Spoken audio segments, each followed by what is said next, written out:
ಕೇಂದ್ರ ಸರ್ಕಾರ ಈಗ ಮಾಡಿರೋ ಪೆಟ್ರೋಲ್ ಡೀಸೆಲ್ ಬೆಲೆ ಏರಿಕೆ ಜಸ್ಟ್ ಆರಂಭ ಅಷ್ಟೇ. ಇಂತಹ ದರ ಏರಿಕೆ ಸುದ್ದಿಗಳು ಇನ್ನು ಮುಂದೆ ಬರ್ತಾನೆ ಇರುತ್ತೆ.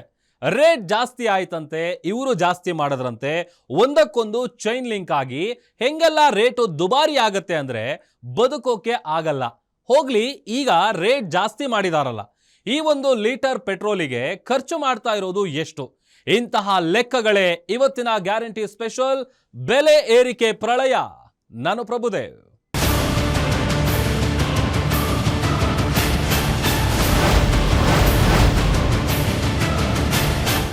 ಒಂದು ಲೀಟರ್ ಪೆಟ್ರೋಲಿಗೆ ಡೀಸೆಲ್ಗೆ ನಾವು 100 ಚಿಲ್ಲರೆ ಕೊಡ್ತಾ ಇದ್ವಿ. ಒಂದೊಂದು ಬಂಕ್ಗಳಲ್ಲಿ, ಒಂದೊಂದು ಜಿಲ್ಲೆ ರಾಜ್ಯಗಳಲ್ಲಿ ಒಂದೊಂದು ರೇಟ್ ಇರುತ್ತೆ, ಓಕೆ. ಆದ್ರೆ ಅದಕ್ಕೆ ಆಗೋ ಖರ್ಚೆಷ್ಟು?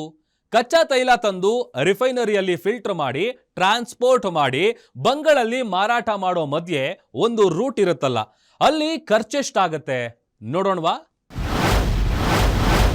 ಪೆಟ್ರೋಲ್ ಡೀಸೆಲ್ ಬೆಲೆ ಏರಿಕೆ ಇದು ಆರಂಭ ಮಾತ್ರ.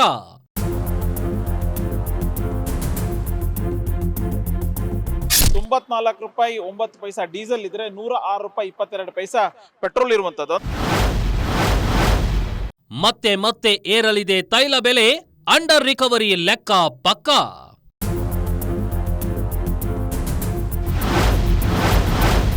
ಅಡುಗೆ ಸಿಲಿಂಡರ್ ಬೆಲೆಯು ಜಾಸ್ತಿ ಆಗೋದು ಗ್ಯಾರಂಟಿ ಗ್ಯಾರಂಟಿ ಗ್ಯಾರಂಟಿ.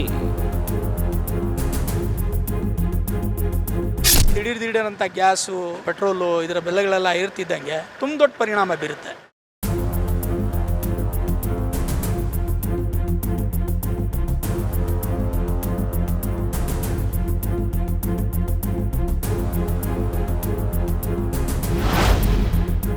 ಇದು ಅನಿರೀಕ್ಷಿತ ಅಲ್ಲ, ಆಕಸ್ಮಿಕ ಅಲ್ಲ, ಆಘಾತವೂ ಅಲ್ಲ.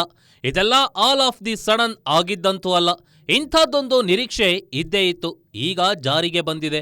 ಇದರಲ್ಲಿ ವಿಶೇಷತೆ ಏನಂದ್ರೆ, ಈಗ ಆಗಿರೋ ಪೆಟ್ರೋಲ್ ಡೀಸೆಲ್ ದರ ಏರಿಕೆ 2022ರ ಬಳಿಕ ಮೊದಲ ಏರಿಕೆ.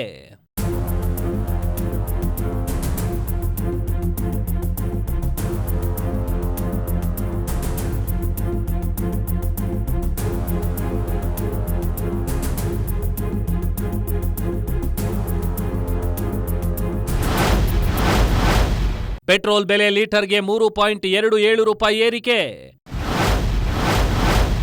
ಡೀಸೆಲ್ ಬೆಲೆ ಲೀಟರ್ಗೆ ₹3.12 ಏರಿಕೆ. ಇದು ದೇಶಾದ್ಯಂತ ಆಗಿರೋ ಪೆಟ್ರೋಲ್ ಡೀಸೆಲ್ ದರ ಏರಿಕೆ. ಬೆಂಗಳೂರಲ್ಲಿ ಗುರುವಾರ ₹102.90 ಇದ್ದ ಪೆಟ್ರೋಲ್ ರೇಟ್ ಈಗ ₹106.17. ಡೀಸೆಲ್ಲು ₹90.98 ಇದ್ದದ್ದು ₹94.10 ಏರಿಕೆಯಾಗಿದೆ. ವೀಕ್ಷಕರೇ, ಇದು ಮತ್ತಷ್ಟು ಇನ್ನಷ್ಟು ಏರಿಕೆ ಆಗಬಹುದು. ಯಾಕಂದ್ರೆ ₹3 ದರ ಏರಿಕೆಯಿಂದ ಕಂಪನಿಗಳಿಗೆ ಯಾವ ರೀತಿಯಲ್ಲೂ ಉಪಯೋಗ ಆಗಲ್ಲ.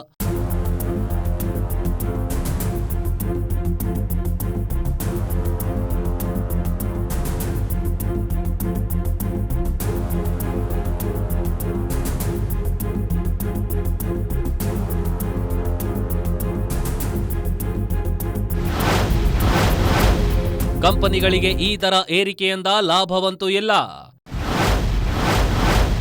ಕಂಪನಿಗಳು ಕೇಳಿದ್ದು ₹15-20 ಏರಿಕೆ, ಸರ್ಕಾರ ಮಾಡಿದ್ದು ₹3 ಮಾತ್ರ.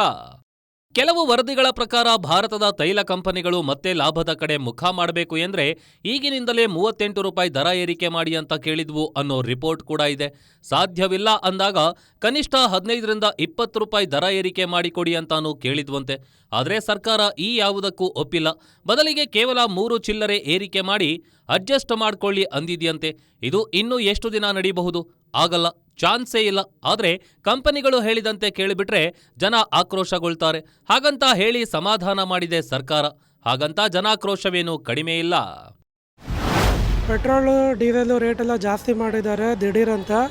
ಈಗ 5 ರಾಜ್ಯದ ಎಲೆಕ್ಷನ್ ಇತ್ತು, ಅದು ಮುಗಿದ ತಕ್ಷಣ ರೇಟ್ ಜಾಸ್ತಿ ಮಾಡಿದ್ದಾರೆ. ಮುಂಚೆ ಮಾಡೋಕ್ಕೆ ಅವರಿಗೆ ಮೀಟ್ರ್ ಇರಲಿಲ್ಲ, ಓಟ್ ಬೀಳಲ್ಲ ಅಂತ. ಈಗ ಜಾಸ್ತಿ ಮಾಡಿದ್ದಾರೆ. ಇಲ್ಲಿ ನಮ್ಮ ದೇಶಕ್ಕೆ ಬಡವರು ಮತ್ತು ಶ್ರೀಮಂತರ ಮಧ್ಯೆ ಭಾಳ ವ್ಯತ್ಯಾಸ ಇರ್ತೈತೆ. ಶ್ರೀಮಂತರಿಗೆ ಅವರು ಟ್ಯಾಕ್ಸ್ನ ಉಳಿಸೋದಕ್ಕೆ ಏನೇನೋ ಸ್ಕೀಮ್ಗಳೆಲ್ಲ ಮಾಡಿ ಇದು ಮಾಡ್ತಾರೆ. ಬಡವ್ರ ಮೇಲೆ ಈ ಥರ ಹೊರೆ ಹಾಕ್ತಾರೆ. ಆಟೋದವ್ರಿಗೆ ಸಿಲಿಂಡ್ರಿಗೆ, ಗ್ಯಾಸಿಗೆ ಎಲ್ಲ ಸಮಸ್ಯೆ ಆಗಿದೆ. ಟ್ರಂಪ್ ಹತ್ರ ಮಾತಾಡೋಕ್ಕೆ ಹೆದರಿಕೆ, ಮೀಟ್ರ್ ಇಲ್ಲ ಅವರಿಗೆ. ತುಂಬ ಕಷ್ಟ ಆಗ್ತಾ ಇದೆ. ನರೇಂದ್ರ ಮೋದಿ ಅವರು ಏನು ಮಾಡ್ತಿದ್ದಾರೆ ಮುಂದೆ ಅರ್ಥ ಆಗ್ತಾಯಿಲ್ಲ. ಬಡವ್ರ ಜನ ಎಲ್ಲಿ ಹೋಗ್ಬೇಕು, ಏನು ಮಾಡಬೇಕು, ಕೆಲಸ ಸಿಗ್ತಾನೆ, ಯಾರಿಗೂ ಕೆಲಸ ಇಲ್ಲ. ಗ್ಯಾಸ್ ಬೆಲೆ ಏರಿಕೆ ಆಗಿದೆ, ಗ್ಯಾಸ್ ಬೆಲೆ ಸಿಗ್ತಾ ಇಲ್ಲ ಸದ್ಯಕ್ಕೆ. ಮತ್ತು ಪೆಟ್ರೋಲ್ ಬೆಲೆಗೆ 3 ರೂಪಾಯಿ ಎಕ್ಸ್ಟ್ರಾ ಮಾಡಿದಾರೆ ಅಂತ ನಾವು ಎಲ್ಲಿ ಹೋಗ್ಬೇಕು ಅನ್ಬೋದು ಒಂದು ಅರ್ಥ ಆಗ್ತಿಲ್ಲ ನಮಗೆ. ನಮ್ಗಂತೂ ತುಂಬಾ ಕಷ್ಟ ಆಗ್ಬಿಟ್ಟಿದೆ ಜೀವನದಾಗ. ಏನ್ ಮಾಡ್ಬೇಕು ಏನಿಲ್ಲ ಒಂದು ಅರ್ಥ ಆಗ್ತಾ ಇಲ್ಲ. ಈಗ ನೋಡಿದ್ರೆ ಬಂಗಾರ ಬೇರೆ ಖರೀದಿ ಮಾಡ್ಬೇಡ್ರಿ ಅಂತ ಮೋದಿಯವ್ರು ಹೇಳ್ತಾವ್ರು. ಇಲ್ಲಿ ನೋಡಿದ್ರೆ ಏನೂ ಒಂದು ಅರ್ಥ ಆಗ್ತಾನೆ ಇಲ್ಲ. ಬಂಗಾರ ಖರೀದಿ ಮಾಡ್ಬಾರ್ದು ಅಂತಾರೆ. ಮತ್ತೆ ಪೆಟ್ರೋಲ್ ಬೆಲೆ ಏರಿಕೆ ಮಾಡ್ತಾವ್ರೆ, ಗ್ಯಾಸ್ ಬೇರಿಕೆ ಏರಿಕೆ ಆಗ್ತೈತಲ್ಲ. ಈ ಸರ್ಕಾರ ಏನು ಮಾಡ್ತಾ ಇದೆ, ತಮ್ಮ ಬೇಕಾಬಿಟ್ಟಿಯಾಗಿ 4 ದಿನ ಇದು ಏನಾದರೂ 1 ತಿಂಗಳ ಮುಂಚೆಕ್ಕೆ ಹಿಂಗೆ ಆಗ್ಬೋದು, 2 ತಿಂಗಳ ಮುಂಚೆಕ್ಕೆ ಹಿಂಗೆ ಆಗ್ಬೋದು ಹೇಳ್ಬೋದು. ಆದರೆ ಮೋದಿಯವರು ಹೇಳಿದೆ ಕೇವಲ 2 ದಿನದಲ್ಲಿ ಈ ರೀತಿಯಾಗಿ ಬಂಗಾರನೂ ಹೆಚ್ಚಾಯಿತು, ಇದು ಪೆಟ್ರೋಲ್ನೂ ಹೆಚ್ಚಾಯಿತು. ಈ ರೀತಿ ಆದರೆ ಈ ಜನಸಾಮಾನ್ಯರು ಇಂಥ ಸರ್ಕಾರಕ್ಕೆ ಛೀಮಾರಿ ಹಾಕಬೇಕು. ಅಷ್ಟೇ ಅಲ್ಲದೆ ಮುಂದೆ ಬರುವಂಥ ದಿನಗಳಲ್ಲಿ ಇಂಥ ಸರ್ಕಾರವನ್ನು ನಾವು ಏನು ಮಾಡಬೇಕು, ಕಿತ್ತೆಸಿಬೇಕು. ಹಣ ದುಡಿಮಿಲ್ಲ, ಏನಿಲ್ಲ, ಕೆಲಸಗಳಿಲ್ಲ. ಈಗ ನೋಡೋಕೆ 108 ಕಷ್ಟ ಇರ್ತಾವೆ. ಈಗ ಇಷ್ಟು 3-4 ರೂಪಾಯಿ ಜಾಸ್ತಿ ಮಾಡ್ಕೊ ತೊಗೊಂಡ್ಬಿಟ್ರೆ ಜೀವನ ಹೆಂಗೆ ಮಾಡ್ಬೇಕಣ್ಣ? ಕೆಲ್ಸಗಳದ್ದು ಭಾಳ ಕಷ್ಟ ಐತಿ. ಈಗಿನ ವಾತಾವರಣದಾಗ ಇನ್ನು ಎಲ್ಲ ಥರದ್ದು ರೇಟ್ ಜಾಸ್ತಿ ಮಾಡ್ಯಾರಣ್ಣ. ಯಾವ್ದು ರೇಟ್ ಕಮ್ಮಿ ಐತಣ್ಣ? ಹಿಂಗಾಗಿ ಕಷ್ಟ ಐತಣ್ಣ ಜೀವನ. ಏನು ಮಾಡೋದೈತಿ? ಗೌರ್ಮೆಂಟ್ನವರು ಅವರು ವಿಚಾರ ಮಾಡ್ಬೇಕಷ್ಟ. ಜನ ಹೀಗೆ ಹೇಳ್ತಿದ್ರೆ ಪೊಲಿಟಿಕಲ್ ವರ್ಷನ್ನೇ ಬೇರೆ. ಬಿಜೆಪಿ ಜೆಡಿಎಸ್ ಕೇಂದ್ರದಲ್ಲಿ ಅಧಿಕಾರದಲ್ಲಿವೆ, ಹೀಗಾಗಿ ಅವರು ಇದು ಅನಿವಾರ್ಯ ಆಗಿತ್ತು. ಮೋದಿಯವರು ಬಹಳ ಕಷ್ಟಪಡ್ತಿದ್ದಾರೆ ಅಂತಿದ್ರೆ ಕಾಂಗ್ರೆಸ್ಸಿನವರು ಇದೆಲ್ಲ ಎಲೆಕ್ಷನ್ ಪಾಲಿಟಿಕ್ಸ್, ಎಲೆಕ್ಷನ್ ಮುಗಿಯೋದನ್ನೇ ಕಾಯ್ತಾ ಇದ್ರು ಅಂತಿದ್ದಾರೆ. ನರೇಂದ್ರ ಮೋದಿಯವರು ಅಧಿಕಾರಕ್ಕೆ ಬಂತವಿಂದ ಇಲ್ಲಿವರೆಗೆ ಅನೇಕ ಸಾರಿ ಏರಿಸಿದ್ದಾರೆ.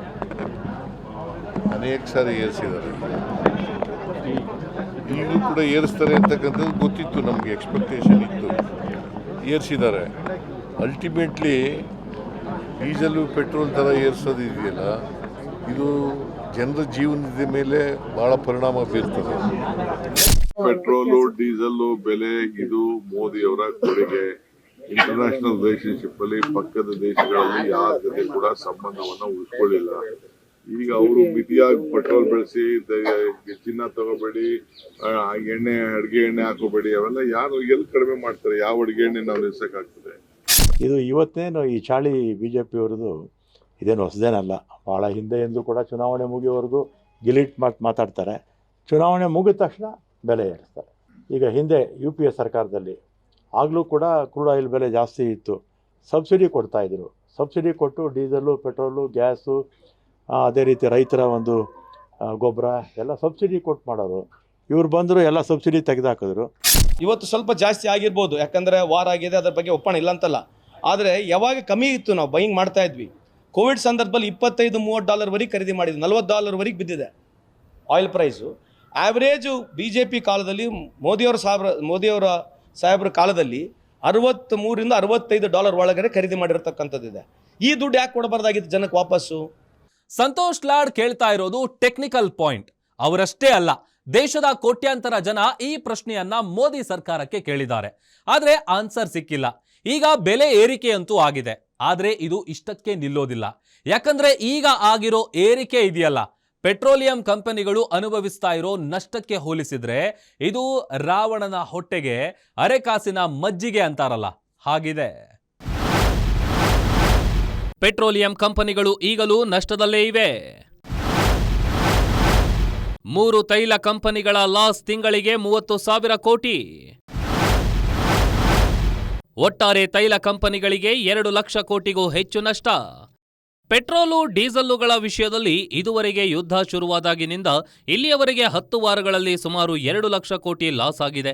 ತಿಂಗಳಿಗೆ ಆವರೇಜ್ ತಗೊಂಡ್ರೆ 30,000 ಕೋಟಿಗಿಂತ ಹೆಚ್ಚು, ಒಂದು ದಿನಕ್ಕೆ 1,000 ಕೋಟಿಗಿಂತ ಹೆಚ್ಚು ಲಾಸ್ ಆಗ್ತಾ ಇದೆ.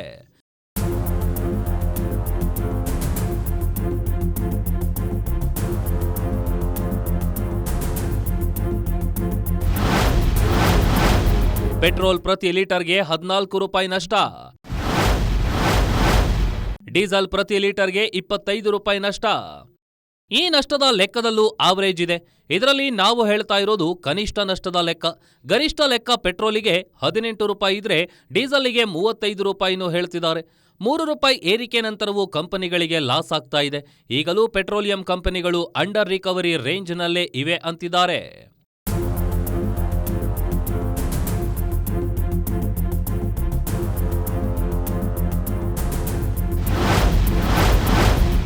IOC, BPCL, HPCL ನಷ್ಟವೇ 1 ಲಕ್ಷ ಕೋಟಿ. ಸರ್ಕಾರವು ಪೆಟ್ರೋಲ್ ಮತ್ತು ಡೀಸೆಲ್ ಮೇಲಿನ ವಿಶೇಷ ಅಬಕಾರಿ ಸುಂಕವನ್ನ ಲೀಟರ್ಗೆ 10 ರೂಪಾಯಿ ಕಡಿಮೆ ಮಾಡಿತ್ತು. ಪೆಟ್ರೋಲ್ ಮೇಲೆ ಹಾಕಿದ್ದ ಸ್ಪೆಷಲ್ ಎಕ್ಸೈಸ್ ಡ್ಯೂಟಿ ತೆರಿಗೆಯನ್ನ 13 ರಿಂದ 3 ರೂಪಾಯಿಗೆ ಇಳಿಸಿದ್ರೆ, ಡೀಸೆಲ್ ಮೇಲೆ ಹಾಕಿದ್ದ ಸ್ಪೆಷಲ್ ಎಕ್ಸೈಸ್ ಡ್ಯೂಟಿಯನ್ನ 0 ಮಾಡಿತ್ತು. ಆದರೂ ಪೂರ್ಣ ನಷ್ಟ ತುಂಬಿಲ್ಲ. ಇನ್ನು ಪ್ರತಿದಿನ ನಷ್ಟ ಆಗ್ತಾನೇ ಇದೆ.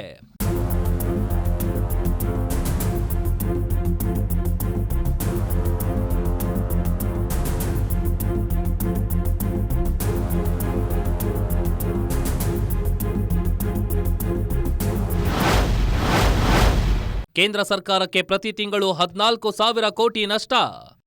ಸ್ಪೆಷಲ್ ಎಕ್ಸೈಸ್ ಡ್ಯೂಟಿ ಕಟ್ ಮಾಡಿದ ಕಾರಣ ಸರ್ಕಾರಕ್ಕೆ ಪ್ರತಿ ತಿಂಗಳು 14,000 ಕೋಟಿ ನಷ್ಟ ಆಗ್ತಾ ಇದೆ. ಬೇರೆ ಟೈಮ್ ಆಗಿದ್ರೆ ಈ ರೀತಿ ಟ್ಯಾಕ್ಸ್ ಇಳಿಸಿದ್ರೆ ಅದರ ಲಾಭ ಗ್ರಾಹಕರಿಗೆ ಸಿಗ್ತಾ ಇತ್ತು. ಈ ಬಾರಿ ಹಾಗಾಗ್ಲಿಲ್ಲ. ಪೆಟ್ರೋಲ್ ಬಂಕ್ಗಳು ಟ್ಯಾಕ್ಸ್ ಕಡಿಮೆ ಮಾಡಿದ್ರೂ ರೇಟ್ ಕಡಿಮೆ ಮಾಡಲಿಲ್ಲ. ಅದೇ ರೇಟ್ ಉಳಿಸಿಕೊಂಡ್ವು. ಗ್ರಾಹಕರು ಮಾತ್ರ ಬೆಲೆ ತೆರ್ತಾನೇ ಇದ್ದಾರೆ. 3 ರೂಪಾಯಿ ಜಾಸ್ತಿ ಆಗಿದೆ. ನಾವು ಬಡವರಾಗಿ ಕೂಲಿ ಮಾಡಿಕೊಂಡು ಎಲ್ಲ ಮಾಡೋದು. ಯಾವ ಥರ ಮಾಡಬೇಕನ್ನೋದೇ ನಮಗೆ ಇದಾಗ್ತಾ ಇಲ್ಲ. ನಾವು ರೈತರು, ನಾವು ಕೂಲಿ ಮಾಡ್ಕೊಂಬಂದು ಈ ಪೆಟ್ರೋಲ್ ಹತ್ರ ಬಂದರೆ ಅದೊಂದು ತೊಂದರೆ ಆಗ್ತದೆ. 1 ಕಿಲೋ 100 ರೂಪಾಯಿ ಹಾಕ್ಸ್ಕೊಂಡ್ರೆ ಒಂದು 12-13 ಕಿಲೋಮೀಟ್ರ್ ಬರ್ತದೆ. ರೇಟ್ ಜಾಸ್ತಿ ಆಗಬಾರ್ದೊಂದು ನಾವು ಆಗ್ರಹ ಮಾಡ್ತೀವಿ. ಮೊದಲೇ ಪೆಟ್ರೋಲ್, ಡೀಸೆಲ್, CNG ರೇಟ್ ಜಾಸ್ತಿ ಆಗಿದೆ. ಮತ್ತೊಂದು rate petrol, CNG, diesel rate ಜಾಸ್ತಿ ಆದರೆ ಮತ್ತು ನಮ್ಮ ಗಾಡಿ ಇದರ್ಲಿಂದ ಟ್ಯಾಕ್ಸಿ ವಾಹನಗಳು ನಾವು ಬಾಡಿಗೆ ಜಾಸ್ತಿ ಮಾಡಬೇಕಾಗುತ್ತೆ. ಆದಷ್ಟು ಜನಸಾಮಾನ್ಯರಿಗೆ ಕೆಳವರ್ಗದ ದುಡ್ಕೊಂಡು ತಿನ್ನೋಂಥ ಕೆಳವರ್ಗದ ಜನರಿಗೆ ಭಾಳಷ್ಟು ತೊಂದರೆ ಆಗಿ ಇದರಿಂದ ಭಾಳ ಅವರು ಬದುಕಿನ ಮೇಲೆ ಸಂಕಷ್ಟದ ಹೊರೆ ಹೊರಿಸಿದಂಗೆ ಆಗತ್ತೆ. ಕೇವಲ 3 ತಿಂಗಳ ಹಿಂದೆ ಭರ್ಜರಿ ಲಾಭದಲ್ಲಿದ್ದ ತೈಲ ಕಂಪನಿಗಳು ಈಗ ಅಂಡರ್ ರಿಕವರಿ ಸ್ಟೇಟಸ್ನಲ್ಲಿವೆ. ನಮ್ಮ ರೈತರು ಪ್ರತಿ ವರ್ಷ ಅನುಭವಿಸೋ ಪರಿಸ್ಥಿತಿಯನ್ನ ಈಗ ತೈಲ ಕಂಪನಿಗಳು ಎದುರಿಸ್ತಾ ಇವೆ. ವೀಕ್ಷಕರೇ, ನಾವಿದನ್ನ ಹೇಳ್ತಾ ಇರುವಾಗ ಅಂಡರ್ ರಿಕವರಿ ಅನ್ನೋ ಪದ ಬಳಸಿದ್ವಿ. ಈ ಅಂಡರ್ ರಿಕವರಿ ಅಂದ್ರೆ ಏನಪ್ಪ ಅಂತ ನೋಡಿದ್ರೆ, ನಾವೇನ್ ನಿಮಗೆ ರಾಕೆಟ್ ಸೈನ್ಸ್ ಹೇಳಲ್ಲ, ಸಿಂಪಲ್ ಆಗಿ ಹೇಳ್ತೀವಿ.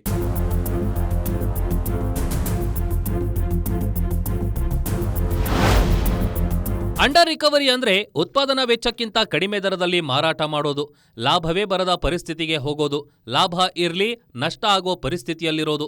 ಇಷ್ಟಕ್ಕೂ ಈಗ ಆಗ್ತಿರೋದು ಏನಂದ್ರೆ, ಕಚ್ಚಾ ತೈಲ plus refining plus freight plus insurance 70 ರಿಂದ 90 ರೂಪಾಯಿ, OMC ಮಾರ್ಜಿನ್ ಪ್ಲಸ್ ಲಾಜಿಸ್ಟಿಕ್ಸ್ 3 ರಿಂದ 6 ರೂಪಾಯಿ, ಡೀಲರ್ ಕಮಿಷನ್ 4 ರಿಂದ 5 ರೂಪಾಯಿ. ಸೆಂಟ್ರಲ್ ಎಕ್ಸೈಸ್ ಡ್ಯೂಟಿ ಕಡಿತದ ನಂತರ ಪೆಟ್ರೋಲ್ 3 ರೂಪಾಯಿ, ಡೀಸೆಲ್ 0. ರಾಜ್ಯ ವ್ಯಾಟ್ ತೆರಿಗೆ, ಡೀಸೆಲ್ 29%, ಪೆಟ್ರೋಲ್ 21%. ಒಟ್ಟು ವೆಚ್ಚ ಪೆಟ್ರೋಲ್ 130 ರೂಪಾಯಿ, ಡೀಸೆಲ್ 140 ರೂಪಾಯಿ. ಮಾರಾಟದ ದರ ಪೆಟ್ರೋಲ್ 106 ರೂಪಾಯಿ, ಡೀಸೆಲ್ 99 ರೂಪಾಯಿ. ಪ್ರಸ್ತುತ ಅಂಡರ್ ರಿಕವರಿ ಪ್ರತಿ ಲೀಟರ್ಗೆ ಅಂದಾಜು 20 ರೂಪಾಯಿ ನಷ್ಟ. ನೋಡಿದ್ರಲ್ಲ ವೀಕ್ಷಕರೇ, ಸರ್ಕಾರದ ಬಳಿ ಬೇರೆ ಮಾರ್ಗವಂತೂ ಖಂಡಿತ ಇಲ್ಲ. ಹೀಗಿರುವಾಗ ಸರ್ಕಾರ ಏನ್ ಮಾಡಕ್ಕಾಗತ್ತೆ ಬಿಡಿ ಅಂತೀರಾ? ರಾಜಕಾರಣಿಗಳು 1000 ಹೇಳಿ, ಜನ 1000 ಹೇಳಿ, ಸರ್ಕಾರದ ಈ ವಾದವನ್ನ ಒಪ್ಪೋ ಜನರು ಇದ್ದಾರೆ. 2014 ಜಾಸ್ತಿ ಇತ್ತು ಪೆಟ್ರೋಲ್, ಈಗೇನು ಜಾಸ್ತಿ ನಮ್ಗದ ಅನ್ಸಿಲ್ಲ. ಬಿಜೆಪಿ ಸರ್ಕಾರ ಬಂದಿದ್ದು ನನಗೆ ಅನ್ಸಿಲ್ಲ, ಬ್ಯಾರೆಗೆ ಏನ್ ಅನ್ಸ್ಬೋದು. ವಿರೋಧ ಮಾಡೋರು ವಿರೋಧ ಮಾಡ್ಕೋತಿರಲ್ರ. ಖರೆ ನಾನು ಅನ್ಸಿ ಪ್ರಕಾರ ಬಿಜೆಪಿ ಸರ್ಕಾರ ಬಂದ್ಮೇಲೆ ಏನೂ ಆಗಿಲ್ಲ. ಪೆಟ್ರೋಲ್ ಇಲ್ಲ 2014 ನಾ 80 ರೂಪಾಯಿ ಪೆಟ್ರೋಲ್ ಹಾಕಿದ್ವಿ. ಈಗೇನು 15 ವರ್ಷನಾಗಿಲ್ಲ, 12-20 ರೂಪಾಯಿ ಜಾಸ್ತಿ ಏನಾಗಿಲ್ಲ. ಹೊರೆ 4 ರೂಪಾಯಿ 3 ರೂಪಾಯಿನೂ ಹೊರೆ ಅನ್ಸಲ್ಲ ಸರ್. ಅದೇ 10 ರೂಪಾಯಿ ಆಗಿದ್ರೆ ಭಾಳ ಹೊರೆ ಅನ್ಸೋದು ನೀವು ಹೇಳ್ದಂಗೆ. ಯಾಕಂದ್ರೆ ಈ ಕ್ರೈಸಿಸ್ಸು ಈ ಪ್ರಪಂಚದಲ್ಲಿ ಆಗ್ತಿರೋ ಈ ಸಿಚುವೇಶನ್ಗಳು ನೋಡಿದರೆ ಇದು ನಾವು ಎಷ್ಟೋ ಉತ್ತಮ, ನಾವು ಇನ್ನೂ ಭಾಳ ಆರಾಮಾಗಿದ್ದೀವಿ. ಸರ್, ಬೇರೆ ಕಂಟ್ರಿ ಕಂಪೇರ್ ಮಾಡಿದ್ರೆ ಎಲ್ಲ ಕಡೆ ಜಾಸ್ತಿ ಇದೆ, ಇಲ್ಲಿ ಇನ್ನೂ ಮಾಡಿಲ್ಲ. 2012 ಏನೋ ಮಾಡಿದೆ, ಅದೇ ಮೇಂಟೈನ್ ಮಾಡ್ತಾ ಇದ್ದಾರೆ. ನಾವು ನಿಜಕ್ಕೂ ಋಣಿಯಾಗಿರಬೇಕು ಸೆಂಟ್ರಲ್ ಗೌರ್ಮೆಂಟ್ಗೆ. ಅಲ್ಲಿಂದ ಬರೋದಕ್ಕೆ ಅವರು ಇದು ಕಟ್ಟಿ ತರ್ತಾ ಇರೋದ್ರಿಂದ ನೀವು ಕೇಳ್ತಾ ಇದ್ದೀರಾ. ಸ್ಟೇಟ್ ಗೌರ್ಮೆಂಟ್ ಎಲ್ಲ ಇದು ಹಾಕೋದು ಸೆಸ್ ಹಾಕೋರಲ್ಲ, ಅವಾಗ ಯಾಕೆ ಕೇಳಲಿಲ್ಲ? ನಾವು ಬಾಯಿ ಮುಚ್ಕೊಂಡು ಕಟ್ಟಿದ್ವಿ.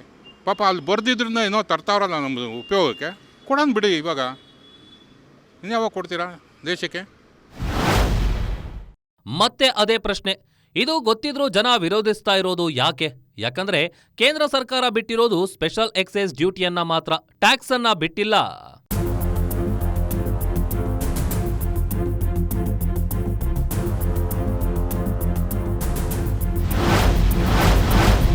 ಪೆಟ್ರೋಲ್ ಡೀಸೆಲ್ ತೆರಿಗೆ ಲೆಕ್ಕಾಚಾರ. ಮೂಲ ಬೆಲೆ 55 ರೂಪಾಯಿ, ಕೇಂದ್ರದ ಅಬಕಾರಿ ಸುಂಕ 19 ರೂಪಾಯಿ, ರಾಜ್ಯದ ವ್ಯಾಟ್ ತೆರಿಗೆ 28 ರೂಪಾಯಿ, ಡೀಲರ್ ಕಮಿಷನ್ 4 ರೂಪಾಯಿ 10 ಪೈಸೆ, ಗ್ರಾಹಕರಿಗೆ 106 ರೂಪಾಯಿ. ಈಗ ಯಾರನ್ನ ದೂರೋಣ? ಕೇಂದ್ರ ಸರ್ಕಾರ ಹೆಚ್ಚು ಕಡಿಮೆ 20 ರೂಪಾಯಿ ಟ್ಯಾಕ್ಸ್ ತಗೊಳ್ತಾ ಇದ್ರೆ ರಾಜ್ಯ ಸರ್ಕಾರ 28 ರೂಪಾಯಿ ಟ್ಯಾಕ್ಸ್ ತಗೊಳ್ತಾ ಇದೆ. ಕಚ್ಚಾ ತೈಲದ ಬೆಲೆ ಜಾಸ್ತಿ ಆಗಿದೆ, ಓಕೆ. ರಿಫೈನರಿ ಖರ್ಚು ಜಾಸ್ತಿ ಆಗಿಲ್ಲ. ಸಾಗಾಟದ ವೆಚ್ಚ ಜಾಸ್ತಿ ಆಗಿದೆ, ಓಕೆ. ಡೀಲರ್ ಕಮಿಷನ್ ಜಾಸ್ತಿ ಆಗಿಲ್ಲ. ಕಟ್ಟಾಗಿರೋದು ಕೇಂದ್ರ ಸರ್ಕಾರ ವಿಧಿಸ್ತಾ ಇದ್ದ ಸ್ಪೆಷಲ್ ಕಸ್ಟಮ್ ಡ್ಯೂಟಿ ಟ್ಯಾಕ್ಸ್ ಮಾತ್ರ. ಅದರಲ್ಲಿ ಒಂಚೂರು ಕಟ್ಟಾದ್ರೆ ಗ್ರಾಹಕರಿಗೆ ಈಗಲೂ ಒಂದು ರೇಂಜಿಗೆ, ಒಂದು ನಾರ್ಮಲ್ ರೇಟಿಗೆ ಪೆಟ್ರೋಲ್ ಡೀಸೆಲ್ ಕೊಡಬಹುದು. ಆದರೆ ಆ ನಷ್ಟವನ್ನ ತಡೆದುಕೊಳ್ಳೋ ಶಕ್ತಿ ಸರ್ಕಾರಕ್ಕೆ ಇರಬೇಕು.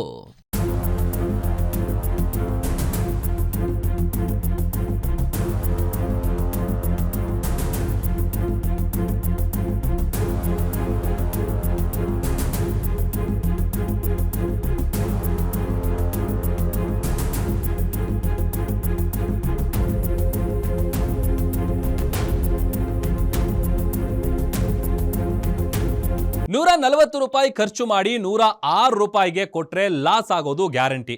ಹಾಗಂತ ಇದಕ್ಕೆಲ್ಲ ಪರಿಹಾರನೇ ಇಲ್ವಾ? UPA ಮಾಡೆಲ್ ಫಾಲೋ ಮಾಡಬಹುದಾ? ಅಂದ್ರೆ ಮನಮೋಹನ್ ಸಿಂಗ್ ಸರ್ಕಾರ ಇದ್ದಾಗ ಮಾಡಿದ್ದ ಆಯಿಲ್ ಬಾಂಡ್ಸ್ ಲೆಕ್ಕಾಚಾರವನ್ನ ಮತ್ತೆ ತಂದ್ರೆ ಈ ಪ್ರಾಬ್ಲಮ್ಗೆ ಪರಿಹಾರ ಸಿಗತ್ತಾ? ಅದನ್ನೆಲ್ಲ ಡೀಟೇಲ್ ಆಗಿ ನೋಡೋಣ.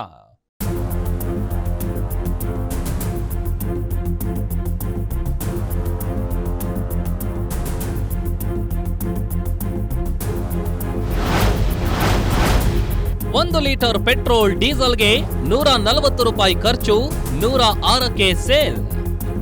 ಪೆಟ್ರೋಲ್ ಡೀಸೆಲ್ ರೇಟ್ ಜಾಸ್ತಿ ಆಯಿತು. 1 ಲೀಟರ್ ಪೆಟ್ರೋಲ್ ಡೀಸೆಲ್ಗೆ ಆಗ್ತಿರೋ ಖರ್ಚು ಸರಾಸರಿ ಅಂದಾಜು ₹140.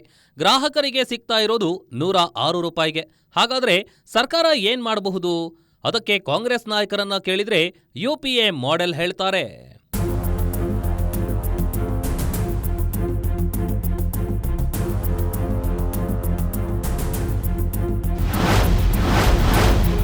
UPA ಮಾಡೆಲ್ನಲ್ಲಿ ದರ ನಿಯಂತ್ರಣ ಸಾಧ್ಯವೇ? ಅವಾಗ ಕೇಂದ್ರದಲ್ಲಿ ನರೇಂದ್ರ ಮೋದಿ ಅವ್ರ ಸರ್ಕಾರ ಇರಲಾಗ ನಾವು 2004ರಿಂದ 14ವರೆಗೆ ಮನಮೋಹನ್ ಸಿಂಗ್ ಸಾಹೇಬರು ಸುಮಾರು 10 ಲಕ್ಷಕ್ಕೆ ಹೆಚ್ಚು ಸಬ್ಸಿಡಿ ಕೊಟ್ಟರು. ಇವರು ಸಬ್ಸಿಡಿ ಕೊಡಲಿಲ್ಲ. ನಮ್ಮ ಕಾಲದಲ್ಲಿ ಎಲ್ಲ ರಿಲಯನ್ಸ್ ಬಂಕ್ಗಳು ಮುಚ್ಕೊಂಡು ಹೋಗ್ಬಿಟ್ಟಿದ್ದು. ಇವ್ರು ಬಂದಮೇಲೆ ರಿಲಯನ್ಸ್ ಬಂಕ್ಗಳು ಯಾಕೆ ನಡೀತಾ ಇದ್ದಾವೆ ಅಂತಂದರೆ ಸಬ್ಸಿಡಿ ಕೊಡ್ತಾ ಇಲ್ಲ. ಸಬ್ಸಿಡಿ ಕೊಟ್ಟರೆ ಬಡವ್ರಿಗೆ ಅನುಕೂಲ ಆಗುತ್ತೆ. ಇವತ್ತು ರಿಲಯನ್ಸ್ ಬಂಕು, ಅದಾನಿ ಕಂಪ್ನಿಗಳು ಲಕ್ಷಾಂತರ ಕೋಟಿ ಪ್ರಾಫಿಟ್ ಮಾಡಿರ್ತಕ್ಕಂಥದ್ದು. ಕೇಂದ್ರ ಸರ್ಕಾರ ಕಮ್ಮಿ ಇಂಪೋರ್ಟ್ ಮಾಡ್ತಾ ಇದೆ, ಪ್ರೈವೇಟ್ ಕಂಪ್ನೀಸ್ಗಳು ಜಾಸ್ತಿ ಇಂಪೋರ್ಟ್ ಮಾಡ್ತಾ ಇದ್ದಾವೆ. ಸಬ್ಸಿಡೈಸ್ ಪ್ರೈಸ್ನಲ್ಲಿ ಬಂದಿರತಕ್ಕಂಥ ಖರೀದಿ ಮಾಡಿರ್ತಕ್ಕಂಥ ದುಡ್ಡು ಸಾರ್ವಜನಿಕರಿಗೂ ಕೊಡಲಿಲ್ಲ. ಭಾರತ ಸರ್ಕಾರ ಉಪಯೋಗಿಸ್ಕೊಳ್ತು. ಅದ್ರ ಜೊತೆಗೆ ಪ್ರೈವೇಟ್ ಕಂಪ್ನೀಸ್ಗಳು ಭಾಳ ದೊಡ್ಡ ಪ್ರಮಾಣ ಪ್ರಾಫಿಟ್ ಮಾಡ್ತು. ಸೊ ಇವತ್ತು ನೀವು ಕೇಳಿ, ಬೈಯಿಂಗ್ ಪ್ರೈಸ್ ನಿಮ್ದು ಆ್ಯಾವ್ರೇಜ್ ಎಷ್ಟಿದೆ, ನೀವು ಯಾಕೆ ಜಾಸ್ತಿ ಸಬ್ಸಿಡಿ ಕೊಡ್ತಾ ಇಲ್ಲ? ಸಬ್ಸಿಡಿ ಜಾಸ್ತಿ ಕೊಡಬೇಕಂತಕ್ಕಂಥದ್ದು ನಮ್ಮ ವಾದ ಇದೆ. ಹೌದು, ತಾತ್ಕಾಲಿಕವಾಗಿ ವಾರ ಆಗಿತ್ತು, ವಾರದಿಂದ ಜಾಸ್ತಿ ಆಗಿದೆ. ಈಗ ಹಿಂದೆ UPA ಸರ್ಕಾರದಲ್ಲಿ ಆಗಲೂ ಕೂಡ ಕ್ರೂಡ್ ಆಯಿಲ್ ಬೆಲೆ ಜಾಸ್ತಿ ಇತ್ತು, ಸಬ್ಸಿಡಿ ಕೊಡ್ತಾಯಿದ್ರು. ಸಬ್ಸಿಡಿ ಕೊಟ್ಟು ಡೀಸೆಲು, ಪೆಟ್ರೋಲು, ಗ್ಯಾಸು, ಅದೇ ರೀತಿ ರೈತರ ಒಂದು ಗೊಬ್ಬರ ಎಲ್ಲ ಸಬ್ಸಿಡಿ ಕೊಟ್ಟು ಮಾಡೋರು. ಇವ್ರು ಬಂದರು, ಎಲ್ಲ ಸಬ್ಸಿಡಿ ತೆಗೆದುಹಾಕಿದ್ರು. ಮತ್ತು ಏನು ಕನ್ಸ್ಯೂಮರ್ಗೆ ಸಿಗಬೇಕು ಅದೆಲ್ಲ ಸರ್ಕಾರನೇ ತಗೊಳ್ತಾ ಇದೆ. ಆದ್ದರಿಂದ ಸಹಜವಾಗಿ ಜನಕ್ಕೆ ಏನಾಗುತ್ತೆ, ಹೊರೆ ಆಗ್ತಾ ಇದೆ. ಸಬ್ಸಿಡಿ ಕೊಡೋದ್ರಿಂದ ಗ್ರಾಹಕರಿಗೆ ಹೊರೆ ಕಡಿಮೆ ಮಾಡಬಹುದಾ? ಇದು ಈಗಿನ ಪ್ರಶ್ನೆ. ವೀಕ್ಷಕರೇ, ಹಿಂದಿನ UPA ಸರ್ಕಾರದಲ್ಲಿ ಇನ್ನೂ ಒಂದು ಮಾಡೆಲ್ ಇತ್ತು. ಅದು ಬಾಂಡ್, ಆಯಿಲ್ ಬಾಂಡ್. ಅದು ಮನಮೋಹನ್ ಸಿಂಗ್ ಸರ್ಕಾರ 2005ರಿಂದ 2014ರವರೆಗೆ ಆಯಿಲ್ ಬಾಂಡ್ಸ್ ಕೊಟ್ಟಿತ್ತು. ಆ ಮೂಲಕ ಬೆಲೆ ನಿಯಂತ್ರಿಸುವ ಸಾಹಸ ಮಾಡಿತ್ತು.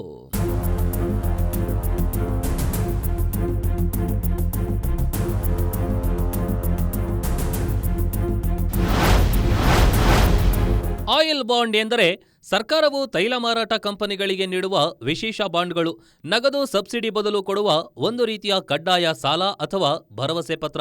ವಿಷಯದಲ್ಲಿ ತಿರುಗಿಸಬೇಕಾದ ಸಾಲ ಪತ್ರ. ಈ ಬಾಂಡ್ಗಳ ಬಡ್ಡಿ ಮತ್ತು ಅಸಲು ಮೊತ್ತವನ್ನ ಮುಂದಿನ ಸರ್ಕಾರಗಳು ತೀರಿಸಬೇಕು. ಇದನ್ನೇ ಕೊಟ್ಟಿತ್ತು ಮನಮೋಹನ್ ಸಿಂಗ್ ಸರ್ಕಾರ. ಹಾಗಂತ ಇದನ್ನ ತೀರಿಸಿದ್ದು ಹೇಗೆ ಅಂದ್ರೆ ಮುಂದೆ ಬಂದ ಬಿಜೆಪಿ ಅಥವಾ NDA ಸರ್ಕಾರ ಅದನ್ನ ತೀರಿಸಲೇಬೇಕು.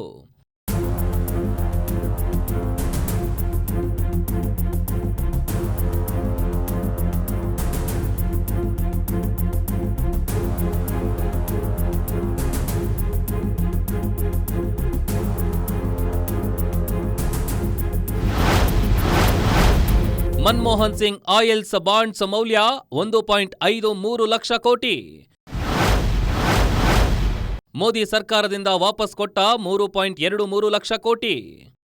ಮನಮೋಹನ್ ಸಿಂಗ್ ಮಾಡಿದ ಆಯಿಲ್ ಬಾಂಡ್ಸ್ ತೀರಿಸಿದ್ದು ಮೋದಿ ಸರ್ಕಾರ.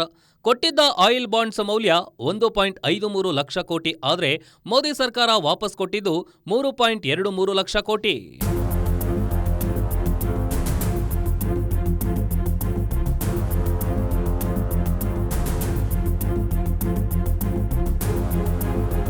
ಗೊತ್ತಾಯ್ತಲ್ಲ, ಆಯಿಲ್ ಬಾಂಡ್ಸ್ ಅಂದ್ರೆ ಏನು ಅಂತ. ನಾವು ಬ್ಯಾಂಕ್ನಲ್ಲಿ ಹೋಮ್ ಲೋನ್ ಅಥವಾ ಪರ್ಸನಲ್ ಲೋನ್ ತಗೊಂಡು ಕಟ್ತೀವಲ್ಲ, ಹಾಗೆ UPA ಸರ್ಕಾರ ಆಯಿಲ್ ಕಂಪನಿಗಳಿಂದ ಸಾಲ ತಗೊಂಡಿತ್ತು. ಆಮೇಲೆ ಅದನ್ನ EMI ಲೆಕ್ಕದಲ್ಲಿ ಬಡ್ಡಿ, ಚಕ್ರಬಡ್ಡಿ ಸಮೇತ ವಾಪಸ್ ಕೊಡ್ತು. ಅಂದ್ರೆ ಬಾಂಡ್ ಪೇಪರ್ ಕೊಟ್ಟು ಅದನ್ನ ಬಡ್ಡಿ ಸಮೇತ ಕೊಡೋದು. ಸಿಂಪಲ್ ಆಗಿ ಹೇಳ್ಬೇಕಂದ್ರೆ ಪೋಸ್ಟ್ ಪೋನ್ ಮಾಡೋದು.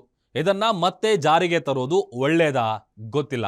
ವೀಕ್ಷಕರೇ, ಈಗಿನ ಬೆಲೆ ಏರಿಕೆ ಕೇವಲ ಪೆಟ್ರೋಲ್, ಡೀಸೆಲ್ ಅಷ್ಟೇ ಅಲ್ಲ, ಮನೆಗಳಲ್ಲಿ ಬಳಕೆ ಮಾಡೋ ಸಿಲಿಂಡರ್ಗಳಿಗೂ ಕಾದಿದೆ. ಗೃಹ ಬಳಕೆ ಸಿಲಿಂಡರ್ ಬೆಲೆ ಕೂಡ ಜಾಸ್ತಿ ಆಗತ್ತಾ? ಗೃಹ ಬಳಕೆಗೆ ಬಳಸ್ತಾ ಇರೋದು 14.2 kgಯ LPG ಸಿಲಿಂಡರ್. ಸದ್ಯಕ್ಕೆ ಇದು ದುಬಾರಿಯಾಗಿಲ್ಲ, ಆದರೆ ಆಗೋ ಚಾನ್ಸ್ ಅಂತೂ ಖಂಡಿತ ಇದೆ.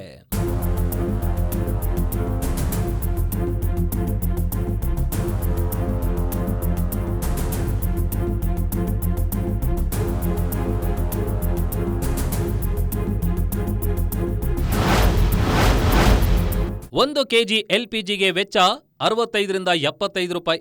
1 ಕೆಜಿ LPG ಮಾರಾಟ ದರ 64ರಿಂದ 65 ರೂಪಾಯಿ. ಒಂದು LPG ಸಿಲಿಂಡರ್ಗೆ ವೆಚ್ಚ 920 ರೂಪಾಯಿಯಿಂದ 1050 ರೂಪಾಯಿ. ಒಂದು LPG ಸಿಲಿಂಡರ್ ಮಾರಾಟ ದರ 915 ರೂಪಾಯಿ. ಒಂದು LPG ಸಿಲಿಂಡರ್ಗೆ ಆಗುತ್ತಿರುವ ನಷ್ಟ 300ರಿಂದ 350 ರೂಪಾಯಿ. Reality is this. ಆದರೆ ಇದಕ್ಕೂ UPA ಅವಧಿಯಲ್ಲಿ ಒಂದು ಫಾರ್ಮುಲಾ ಇತ್ತು. ಆ ಫಾರ್ಮುಲಾ ಈಗಿಲ್ಲ. ಮೋದಿ ಸರ್ಕಾರ ಈ ಕುರಿತು ಮೊದಲು ಶಕ್ತಿ ಇರುವವರು ಸಬ್ಸಿಡಿ ಎಂದು ಜಾಹೀರಾತು ಕೊಡ್ತು. ಆಮೇಲೆ ಸಬ್ಸಿಡಿ ಕ್ಯಾನ್ಸಲ್ ಮಾಡಿ ಈಗ ಯಾರಿಗೂ ಸಬ್ಸಿಡಿ ಕೊಡ್ತಾ ಇಲ್ಲ. LPG ದರ ಎಷ್ಟು ಗೊತ್ತಾ ಇದ್ದದ್ದು? ಇವರು ಅಧಿಕಾರಕ್ಕೆ ಬಂದಾಗ 413 ರೂಪಾಯಿ ಒಂದು LPGಗೆ, ಸಿಲಿಂಡರ್ಗೆ 413 ರೂಪಾಯಿ ಇತ್ತು. ಇವತ್ತು ಎಷ್ಟಾಗಿದೆ?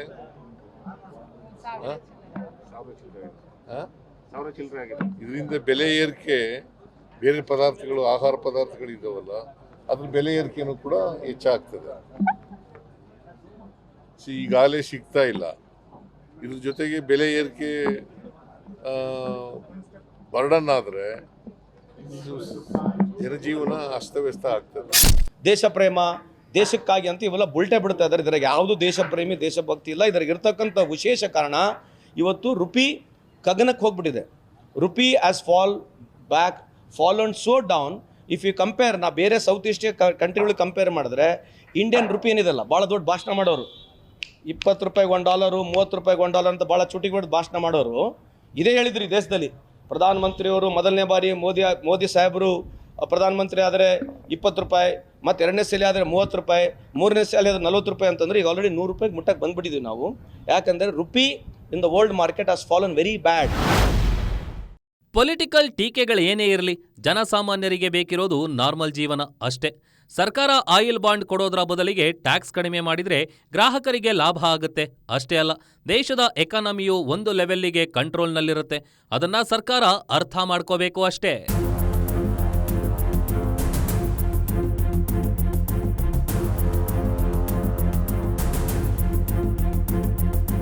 ಒಟ್ನಲ್ಲಿ ಏನೇ ಮಾಡಕ್ ಹೋದ್ರೂ ಕಷ್ಟ ತಪ್ಪಿದ್ದಂತೂ ಅಲ್ಲ. ಇದಾಗಿತ್ತು ಇವತ್ತಿನ ಗ್ಯಾರಂಟಿ ಸ್ಪೆಷಲ್. ನೋಡ್ತಾ ಇರಿ ಗ್ಯಾರಂಟಿ ನ್ಯೂಸ್. ಸುದ್ದಿ ಖಚಿತ, ನ್ಯಾಯ ನಿಶ್ಚಿತ.